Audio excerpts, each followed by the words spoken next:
right, everyone. Thank you for being here together with us. Welcome to the second day of the Team Coaching Global Summit, Becoming a Team Coach. Powerful insights from the book that can change your practice is on today's agenda. Again, welcome and thank you so much for being here with us. Today we have the honor and pleasure to welcome Lucy Widdowson, Paul Harbour, and my colleague Kanelidou. I am 𝗏𝗏 𝗪𝗏 from the Team Coaching Global Alliance, and I have the honor and pleasure to host this session. So it's always fun to see a bit in the chat box. Where are you all coming from, dear friends? We have a truly global, very diverse public. So please say hi and where you are from. It's so much fun always at the start.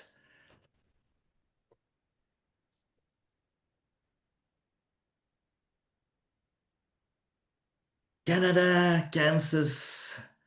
Oh, Catalan from Belgium, wonderful. South Africa, Lebanon, Singapore. Ooh la la. Wimbledon, India. Wow. I'm lost in so many messages, but clearly we have a very, very global public. Nigeria, Greece, good Lord, Katrina. Well, let me join the fun.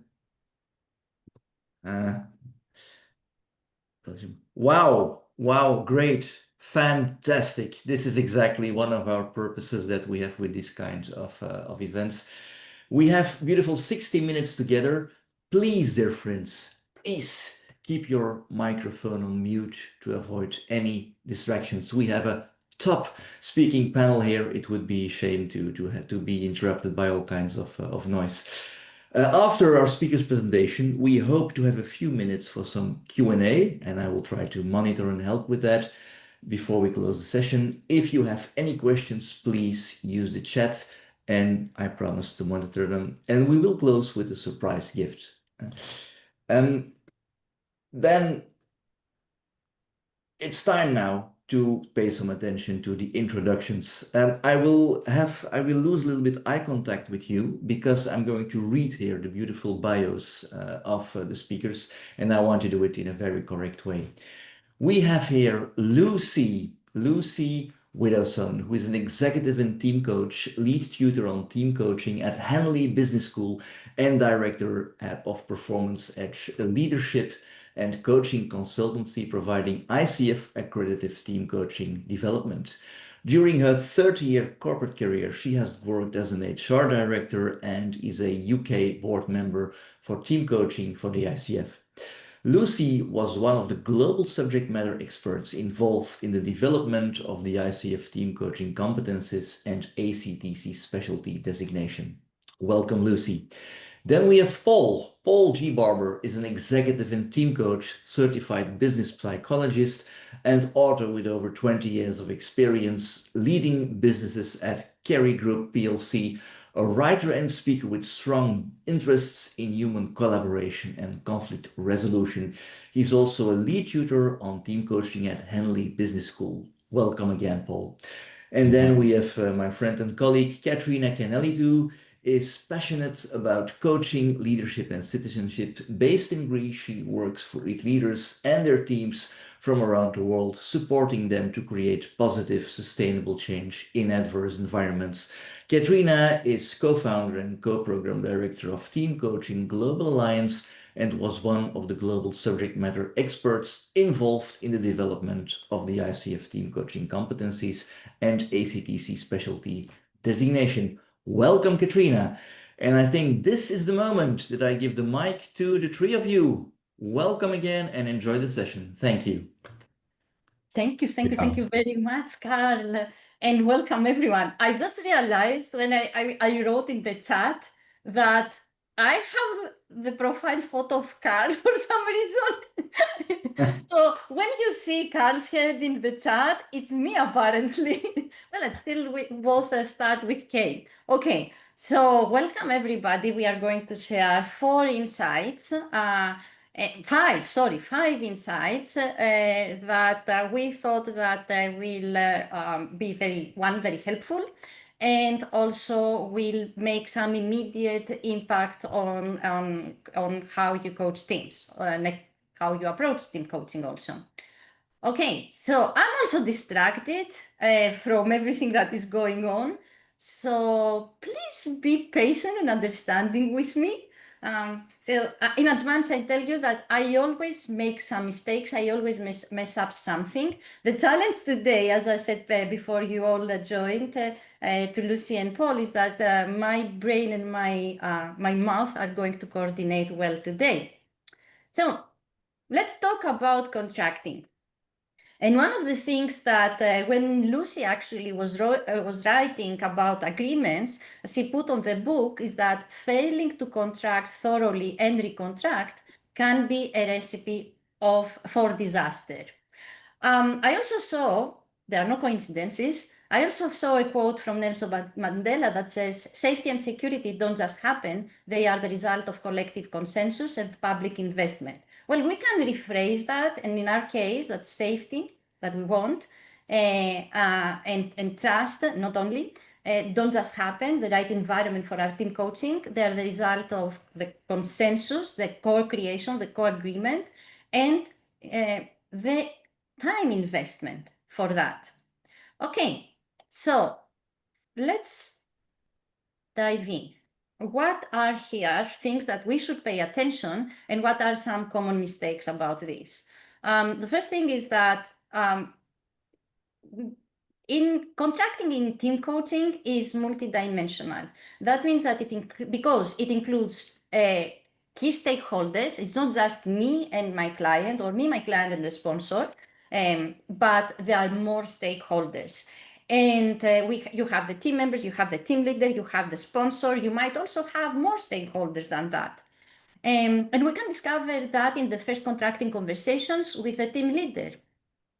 Also, it is multidimensional because it includes all the levels of contracting. One of my favorite models that I use for that, I'm going to put that also in the chat, is the model of 𝗂𝗧𝗵𝗵 from transactional analysis. It is the administrative contract, the professional contract, and the psychological contract. And if we want to do it right, we need to do a contract in all these levels. Now, that means that we need to dedicate time. Contracting sets the foundation not only for the direction of the work, the outcomes that we want to have, but also creates the stage and the environment of how we work to get there, to this direction, to these outcomes. Dedicate enough time with the contracting conversations before the team first session and enough time during the first team session. The next thing to pay attention to is to establish standards for psychological safety and accessibility and inclusion. Usually we forget the second part. This is included, this is basically the third level, psychological safety of 𝗵𝗵𝗃's model, but it's more than that.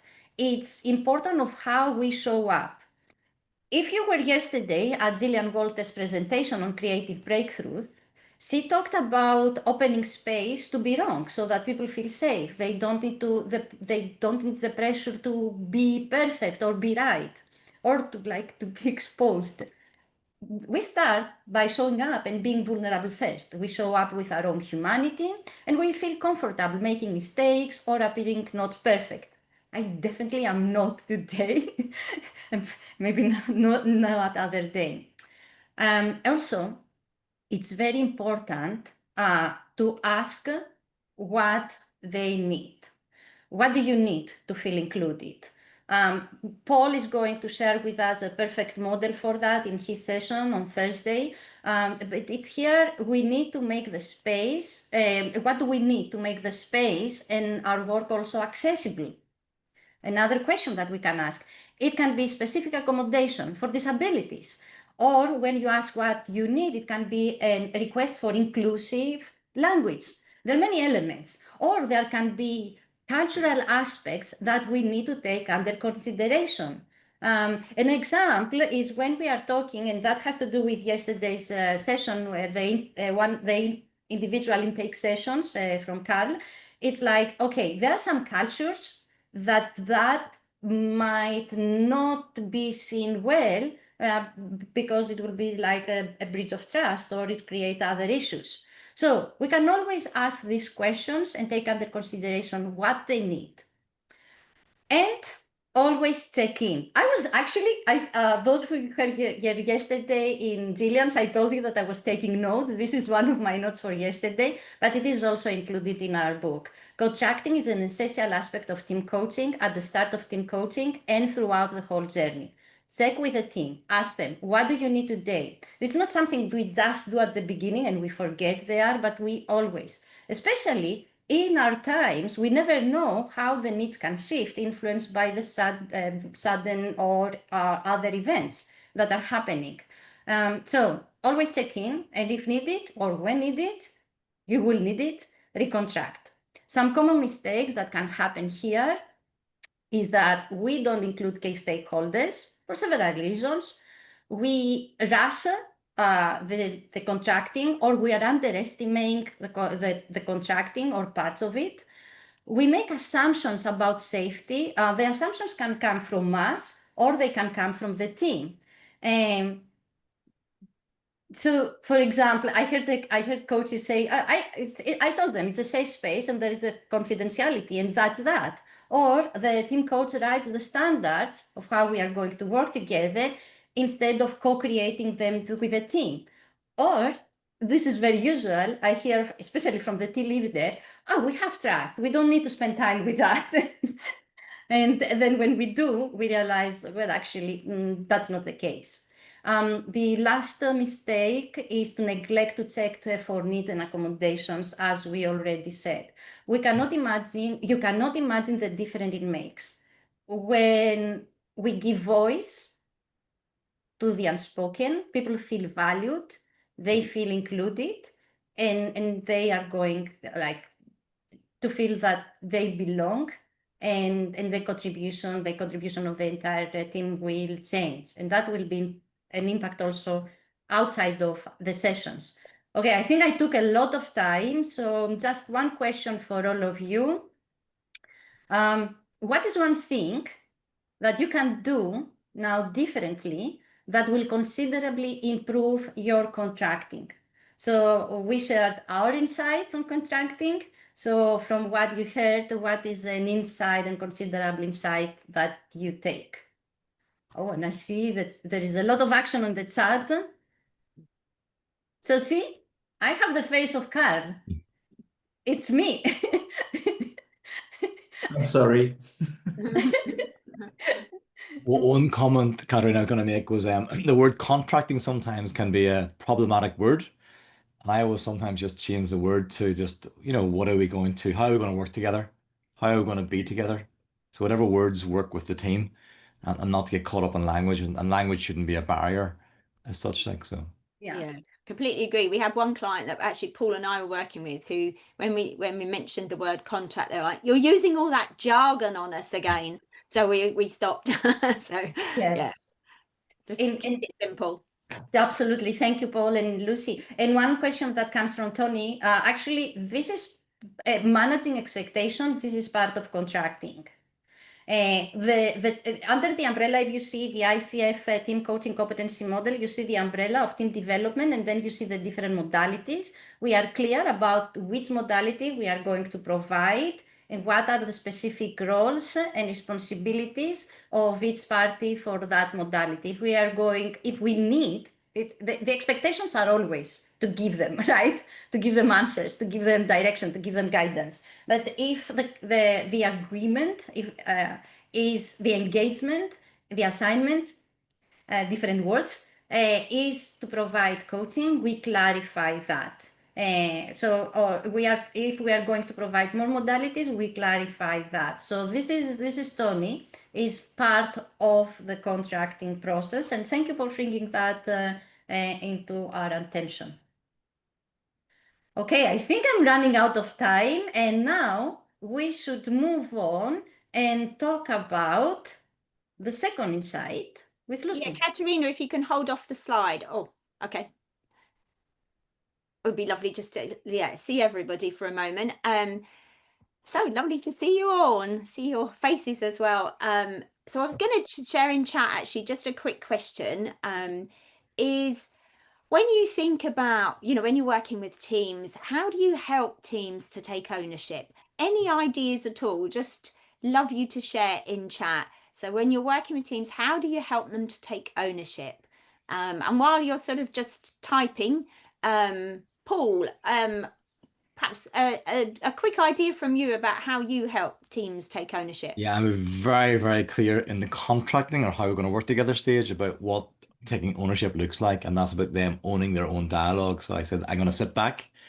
At times I'll look like I'm not even here, and it might seem a bit odd, but just be very, very specific about what that looks like, rather than not being specific. Thank you. Thank you. Any other ideas? Haven't seen any yet. Oh, They're in the chat there now. They're starting to come yeah, through. thank you. Yeah, discovery interviews from the feedback session, identify what they want to work on. Absolutely. So yeah, lovely. Thank you, Caroline, for sharing that. Other ideas, please do share. We'd And love there's some from Tony there just above that, Lucy, as well. Yeah, managing expectations around certainty and uncertainty, where people will go, not go to resolve team challenges. Lovely, thank you for those. Please do share as well. I'll share some of our insights from the book, but you'll have other amazing ones, no doubt. So please do share them. Anything goes at all. But yeah, I'd love to hear from you. So Katerina, if you wouldn't mind, thank you so much. So we were just going to share a few insights. There's loads and loads of things that we could cover, but just to touch on a few of those. So the first one is around that ownership, which links in with Caroline's point of view in terms of those discovery interviews. So some recent supervisees, actually a team coach partnership who I was supervising, they'd conducted one-to-ones and actually received some really challenging feedback about the team leader. However, they'd contracted confidentiality. So they were then struggling with how do we share this back now to the team? And so they were almost having to do sort of themes only rather than being able to share the data. And we're really now struggling with now what do we do with this? So it links back to Katerina's point around contracting as well. How do you contract that you can share their data? And one of the things I think we've probably all tried it lots of different ways, but one of the things that more recently I've found works really well is to literally do verbatim comments. So take their own comments. You might theme those comments, but take those comments. And if someone is feeling like, oh, they've got something that's a bit sensitive, then not just agree with them how they want that to be captured. But what that allows you to do is then to almost just hand over that diagnostic data to the team for the team to then make sense of, and for them to then agree, okay, what are the areas of strength? What are the areas we're going to focus on? And for them to own that. So that's one of the things we seem to see crop up both in team coaching development and in supervision, that the team coaches are taking too much ownership for the data. It's the team's data. So that's probably one piece around that, and I'm sure you'll have other ideas. There's a few popping up in chat. Creating working agreements, definitely. And that links in with this as well. What are those working agreements around confidentiality, how they're going to manage the data as well? Another area is really allowing the team, it sounds obvious, allowing the team to take responsibilities for their outcomes. But, like in coaching, the great work will often happen in between sessions as well.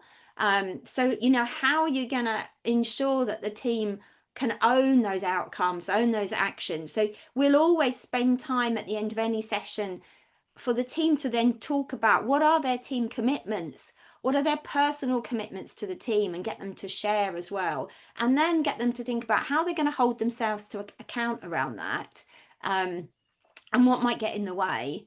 And then also thinking about how are they going to communicate the work that they're doing to their wider system and teams, etc.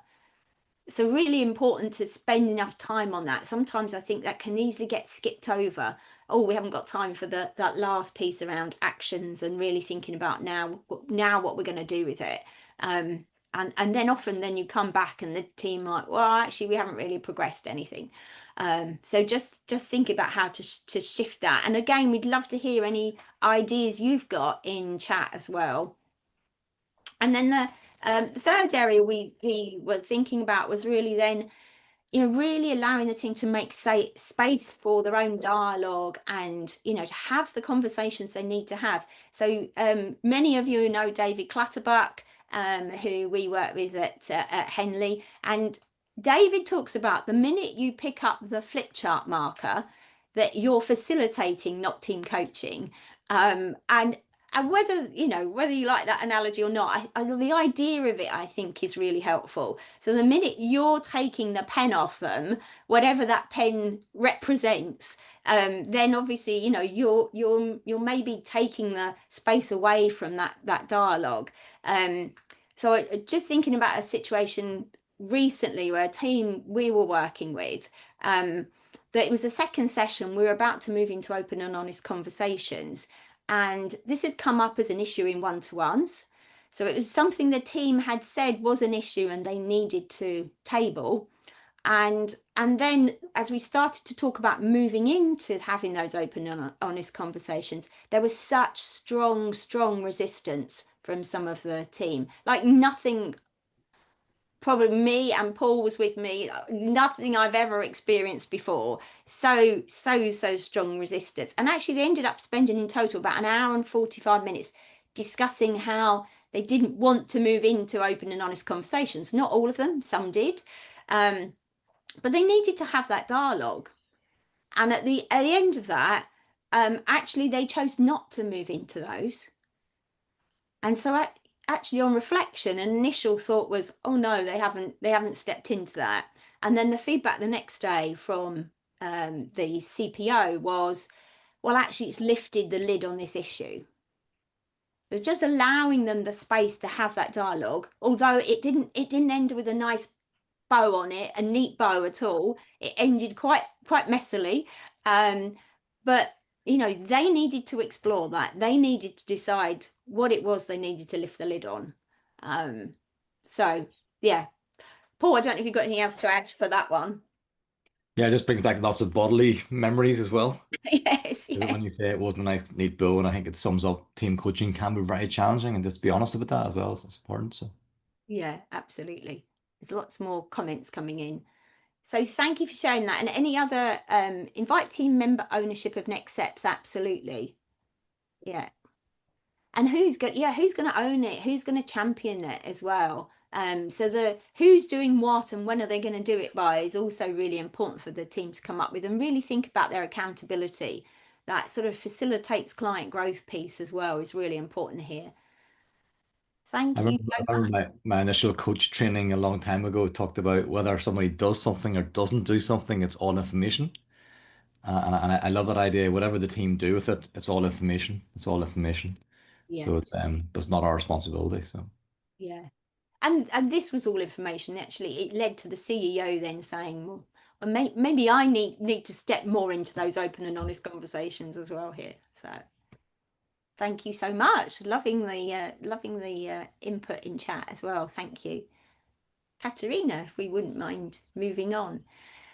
So you'll also see in the book, we talk a lot about ongoing development. We talk about supervision. There's a whole chapter on supervision. So, really thinking about then as team coaches, the importance of really continuing that learning.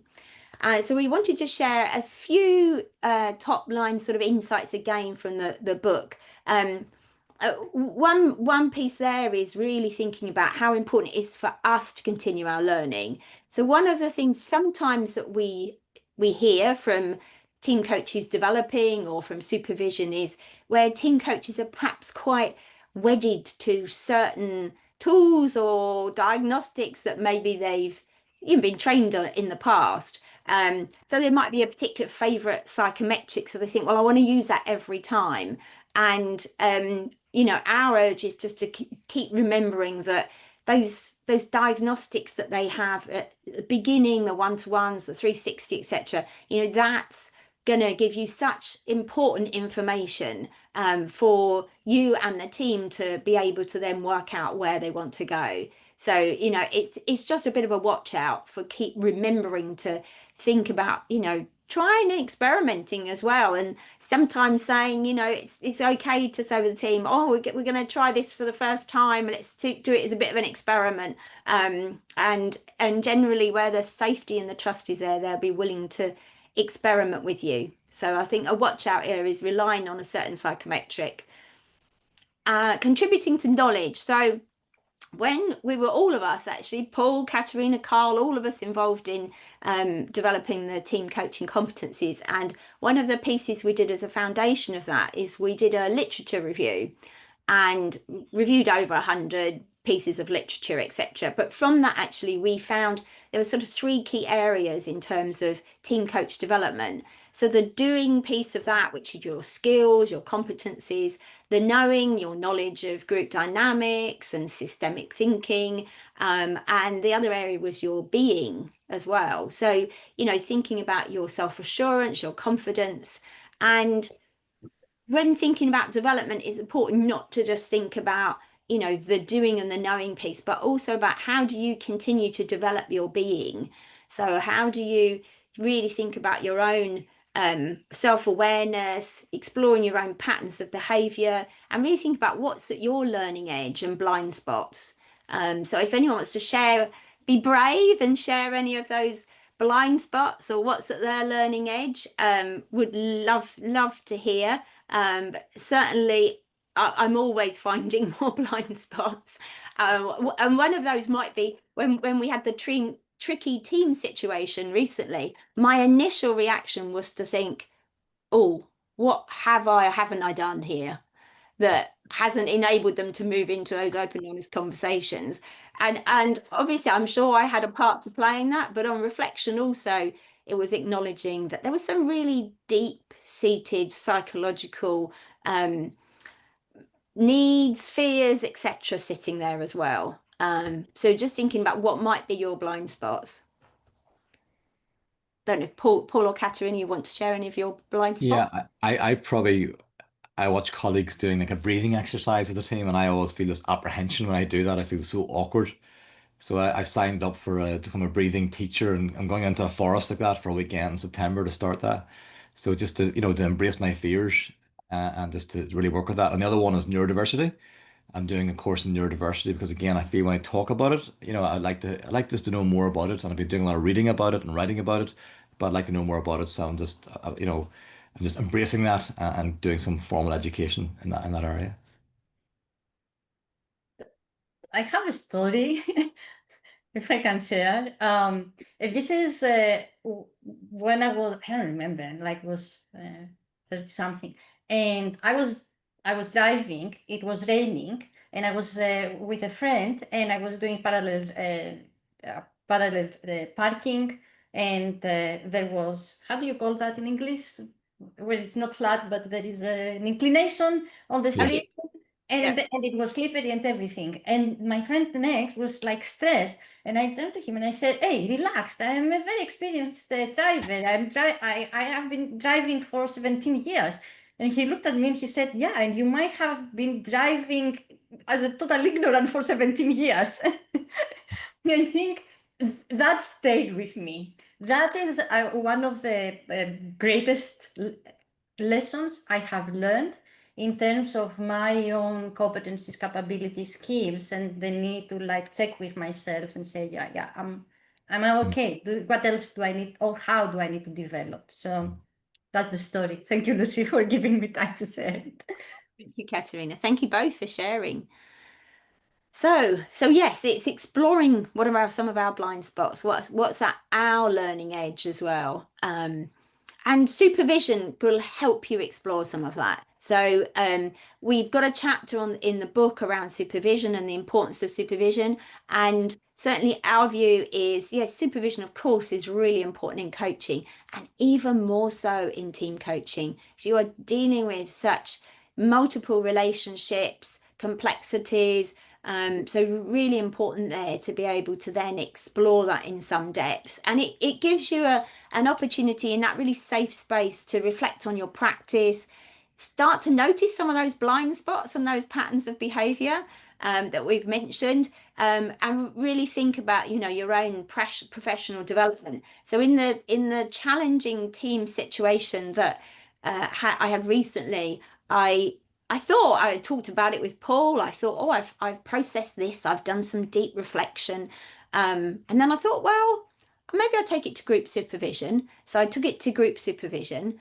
Well, that opened a whole nother sort of Pandora's box of different reflections, which then actually led to me then thinking, I think I need to take this to one-to-one supervision as well. So so I not only talked to with Paul, took it to group supervision, took it to one-to-one supervision, and actually there was some really, really rich learning from that. So really thinking about the importance of that, and also the importance of sometimes going to supervision with your team coach partner as well, and exploring that relationship. Certainly I've found that really valuable as well, and I have a number of partners that come to me as for supervision as well. And I'm going to just cover the other ones just very quickly, and then I'm passing on to Katerina, but also just remembering, staying updated in the world around us, remembering teams are never working in isolation. They're part of wider systems, you know, wider political, economic, social arenas as well. So really just thinking about how do you bring the system into the work as well. And the last one is connecting with peers. So you have the opportunity obviously to connect with peers through here as well. But we find that people learn so much from case studies and sharing case studies. So it's a really lovely, rich opportunity to reflect with each other and share learning with each other. I know that we certainly find that really useful as well. So thank you so much for sharing. If I've got some comments, we'll come back to those at the end as well. And thank you for your input. And Katerina, I'm passing back to you. Thank you, Lucy, because this is connected with what you are saying, and this also is connected with Tony's question here. Mindset is part of our development. When we are talking about adult education, we have 3 levels. We have, as Lucy said, what I know, what are the new knowledge that I get, is the level of the skills, the competencies, and now what can I do when I apply that knowledge? If we don't have the 3rd level, the right mindset, we are not going to apply that. So it's the shift of the mindset that will make us to be positive about and understand the importance of the new knowledge and competence, so that we will be able to apply that to that. So it's a continuation. And I said Tony's question is connected with that. Actually, it's connected to, with something that was mentioned also on the contracting. I will give you an example. When I read the phrase, so if team is not in calm, curious, creative state. So here is how I can have a judgment. If I say the team is not calm, the team is not curious, the team doesn't have that, then I don't have it as a data that Lucy mentioned, but I have it as a judgment towards the team. Like, yeah, so when a team then appears to be defensive, when the team appears like, or I appear some behaviors that seem to be fear-based. So this is the difference in the observation, and here's the difference that the language is making. So it's a common mistake, actually, because we are humans. We bring our judgments, we bring our biases. And yesterday, one of the questions from Maimun was how the team coach insulates oneself from the judgments and biases when we have the intake sessions. It's like, yeah, this is important to understand that we might hold them. And the shift here is to consider them as data and be curious about that. Okay, so be curious. These are all data. Be curious. And we connect that with the ownership that Lucy was saying, that we are curious with that, we bring them as data, and we let the team also have ownership about that, what sense they make about the data. That means that we also have the courage. We have the courage to bring forth these conversations. there is another assumption here that I have seen from team coaches. If they observe something, there is the concern that if I name what I am observing, it will create a conflict. But what they are afraid of is that it will create a confrontation. So there is a difference between conflict and confrontation. Conflict always happens. We don't want the confrontation, definitely not. But yeah, conflict can always exist. If it remains unspoken, if it is not solved, it will be underlying there and will compromise many things. So yeah, be courageous, speak up, consider all these things are data, and already Lucy mentioned that it's cool to experiment and try new things. What is not cool of us, fear how we are going to show up. Hey, what if I experiment now and I do something and I mess up? Once I had a mentee ask me that, and I said, and who will know that? Because they don't know what you were intending to do also. But it's not that you messed up, it's the expectations that we are holding. Oh, we are going to try that, and this is the expectation, but that means that I have already set goals of what I want to have that. And that's not being in the moment, not being present, not let unfold of the possibilities, and definitely not let the ownership to the team. So there is another thing that I forgot to put it that is very important. One of the biggest mistakes is if we go into the drama triangle, if we jump in to be the hero of the team, or because when we go into the drama triangle, we don't stay just one position, we see that and we start being the persecutor, accuse maybe members or the entire team, or we're just suddenly the victim of what's going on. But be careful, supervision helps a lot. Our own observation also helps a lot. Just a breathing exercise, as Paul is saying, it gives also that space for us to just stop, take the space and notice. And also, we want to do is to learn how to stay on the winner's triangle. Okay, I think there is a question. No, is there a question, Carl, on the chat? Yeah. The last ones that I've monitored are from Tony and from Alexander. Yeah, Alexander. Yeah, in appreciative inquiry, they say that words create worlds. So our words matter. I'm also neurodivergent and I am on the spectrum. So I have this obsession with words, which is also very frustrating for me because English is not my native speaking language. But I get a lot into trouble with friends and family when they use one word, but they mean something else. But this is the point, that words create words. And we want also to be careful of our own words, and the words that the team is making. And that actually can become part of contracting, to have this awareness. So let me give you this question as I wrap up this part of the insights. What is your own biggest weakness when it comes to mindset, and how you can overcome that? And again, this is me with the face of Carl asking.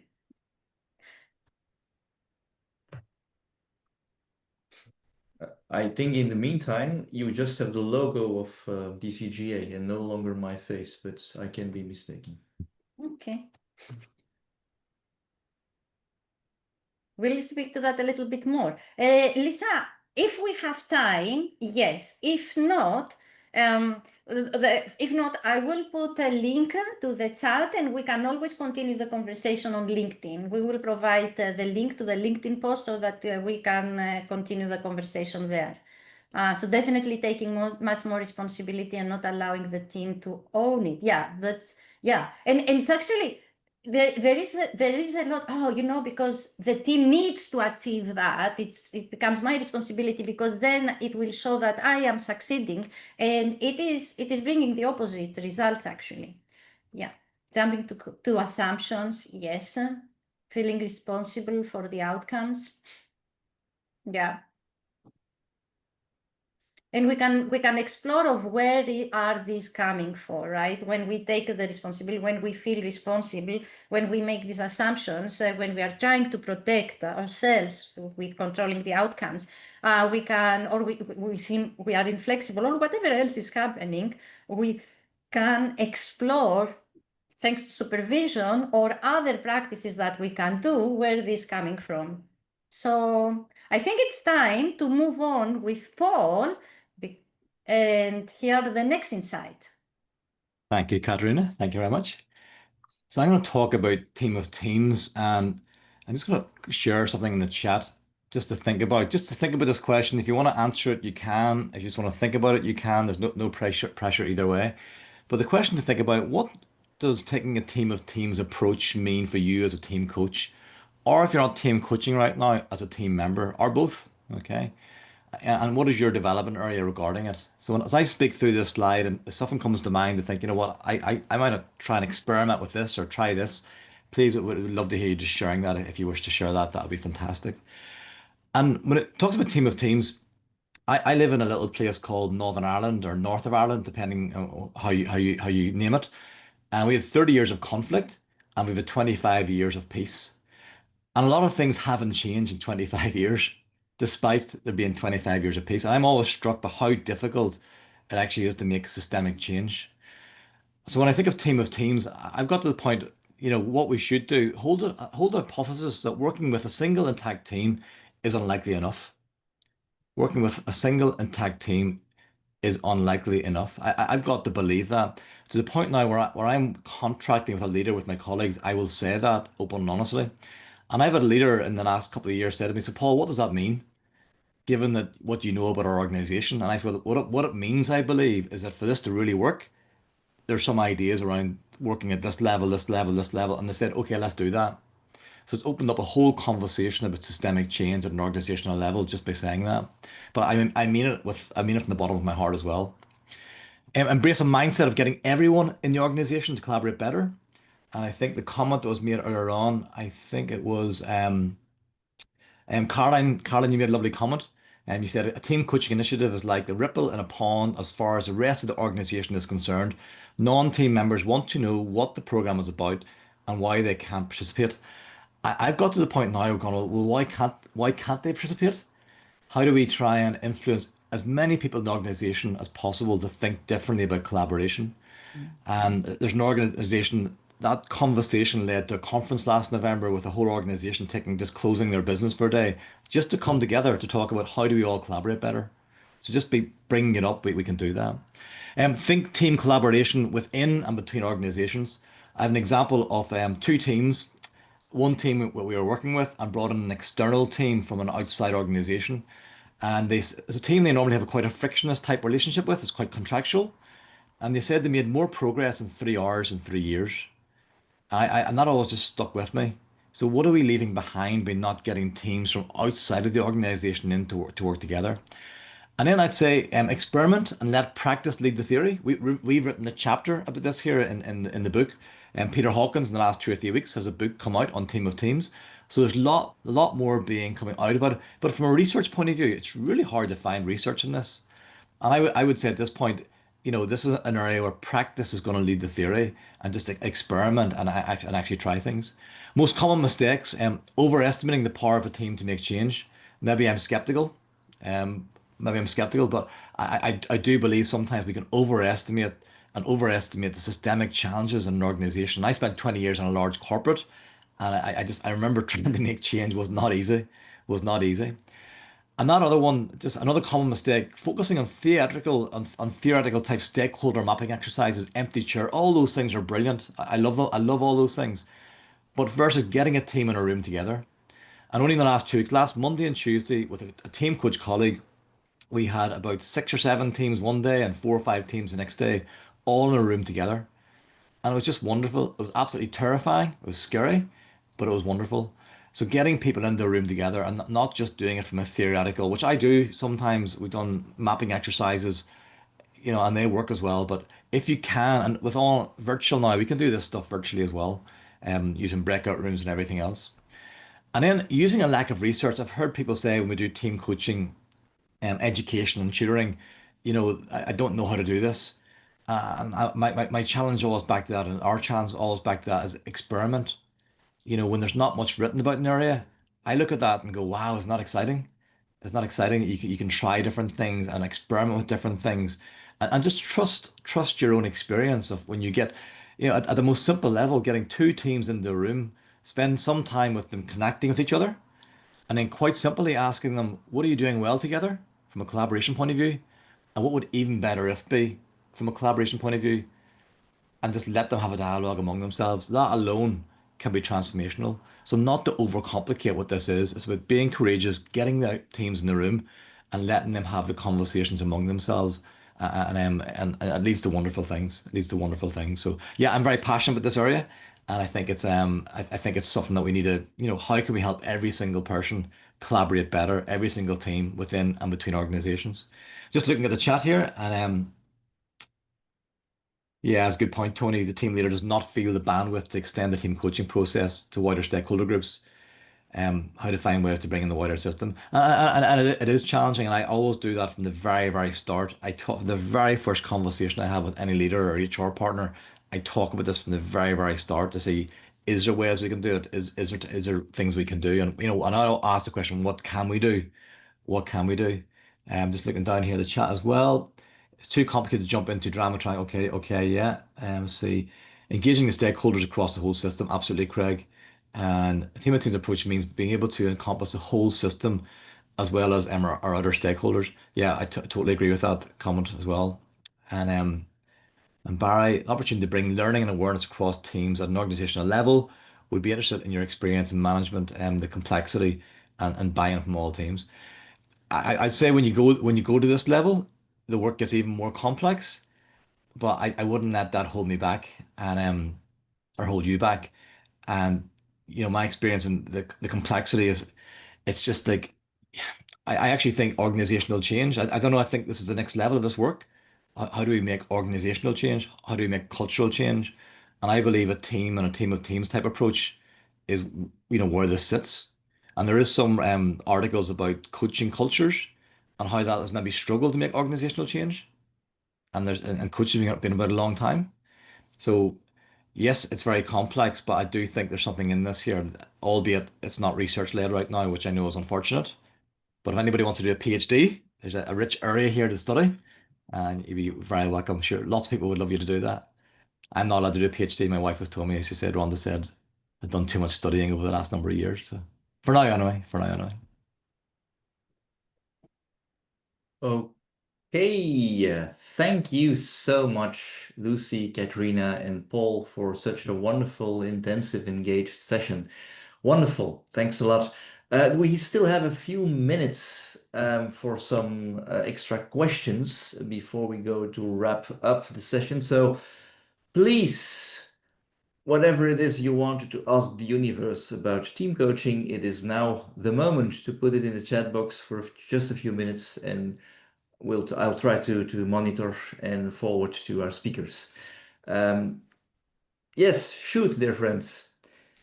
And Carl, I was going to say, if anybody put a question in earlier on that we haven't answered, please just copy it back in again, please, in case we've missed it. Please copy it back in again. And if you want to come off speaker, we'd love to hear your voices as well. Craig, I'm curious about how you contract for emergence. Lovely question. Any recommendations? Could you define emergence? Yeah, I mean, what I mean is at the beginning, they may think they want one thing. And as you get into the process, the layers of the onion come off and you're going deeper and deeper. So what they might get at the end can look and feel quite different to what they anticipated. So I'm just really sort of thinking about in the recontracting, how do you frame and describe that in a way that they can understand and get it? I think if I understood correctly, the question is there is a specific contract at the beginning. The team has agreed on specific outcomes, and then while they're doing the work, something emerges. And Correct. based on what is emerging, they have this realization that, oh, maybe we should reconsider if this is the right, way or the right path, or the outcomes that are more pressure or more needed now. And this is why it is important for us to don't be restricted, and remember that we always recontract with the team, even if with a simple question, by checking in with them or by noticing. We have that, and this will be also, Greg, this will be obvious also in the conversations, because when we really have provided that space in the conversation, it's going to emerge in the conversation. So we can say to the team, okay, no, maybe it's the right time to recontract and see what is now more relevant, more urgent, more important. Lucy, Paul? Yeah, I was going to say that every time we do any sort of design, using the word indicative, draft, or note this will change or this will likely change. And I also love the research, Craig, on group therapy, where it talks about, in group therapy, they talk about more structure being required near the start of the journey. And then as time goes on, that loosens. And I find that with teams that there can be a higher need for structure, for certainty near the start. And then it just, as time goes on, it just loosens and loosens and becomes more and more emergent. And sometimes being patient with that, especially if you're someone who likes emergence, you have to think, what do people need to feel courageous and safe? Great. Thank you. All right, perhaps we have time for one more. There's a question from Tony Borsatino again. How do you get away from either or thinking to and thinking about the need for facilitation and team coaching to support the team's learning development process? So how do you combine or differentiate both, and what to choose when? I can say something there. Yeah, I think Paul answered that. It's this, at the beginning, this need for direction, this need for, give us some framework, give us some insights, give us some structure. And then, then what becomes a more emergent process. So I think how you shift from that, it's just this language around, oh, you can't do that. That's team facilitation. You should be doing team coaching. I think, this either or thinking that happens instead of and. Because for me, it's always a kaleidoscope around people's development needs. Sometimes they need a bit of insight. Sometimes they need to think through things themselves. It's a dance. Yeah. So, so I'm not fond of this either or thinking around. May I say here, Tony, as long as we don't go into the trap to get, okay, because this is easy, this will be like, or familiar, or comfortable, whatever, or because it can be also confusing, but also, is this going ultimately to empower the team? So for when we are, and it's also the difference between, we can be more directive in moments, but not shift entirely. That's a different story, because that's not an end. We change entirely what we are going to provide. And ultimately the question is, am I serving the client here, or am I serving myself? Good question. I give a very, Divya, sorry, I gave a very short answer here. Yes. All right, dear friends. I think that this is about a good moment to switch to what we call the wrapping up of the session. And Katrina, I think that you have prepared 3 more slides or so that we can start showing now. Yes, this is a beautiful book that has been written by Jonathan Passmore, the very Paul that we have here in our presence, Lucy and Katrina. And I also have some links here for you that come together with the book that I am invited to share with you. And there's also a special gift, I believe, for the early registers for this book, an exclusive discount. No, no, this is for the other book. This is the book that we co-authored with Jonathan Passmore, Lucy and Paul. I was invited the latest, the last one. And there, one of the I don't know, I can say the beauty of this book is that it combines the theory with the practice. So it doesn't only give solid theoretical knowledge that it is necessary, but also it's what does that mean for the team coaching practitioner, how it is applied, and give specific also ideas of how you bring the ICF team coaching competencies in life. Now, the offer is for this book, because that's a surprise gift from Lucy and Paul. And I will say that for them, because they are very shy, I don't know if they are going to say that, this is a brilliant resource also to have, building top performing teams, even more now that it is the second edition. And the gift they have for us is that when you use this discount code, you can have 30% off for pre-orders. So... Thank you, Katarina, for your kind words. Thank you. Yeah, thank you. Thank you. I feel like I want to move on. Yeah, keep going, keep going. I don't like talking. No, don't talk more about that. See, I told you they are very shy. They're very shy. And Carl, last famous words to you. Ooh la la, I had no stress, and now suddenly I have stress. Well, it's been quite an interesting experience to host a session. It's one of the first times that I've been doing this. I was deeply touched by all possible wisdom and all possible interaction about this topic. It's clearly something that touches the minds of many coaches, and I feel deep gratitude for having been here together with you. Thank you, all of you. And this is the last series of links that I'm forwarding to you if you want to know more about our programs. Thank you. I was going to say, if you can come off your camera and take off your sound and say bye to each other, I always feel it's a nice human moment. Here is a privilege. In sometimes it's for the bandwidth so that more can join. So not it's a bandwidth issue. Bye, folks. Thanks, everyone. See you soon. I was going to ask everyone. Thank you. Thank you. Thank you. Brilliant Bye. session. Thank you so much. Great to see Thank everyone. you. Thank you so much. Thank you.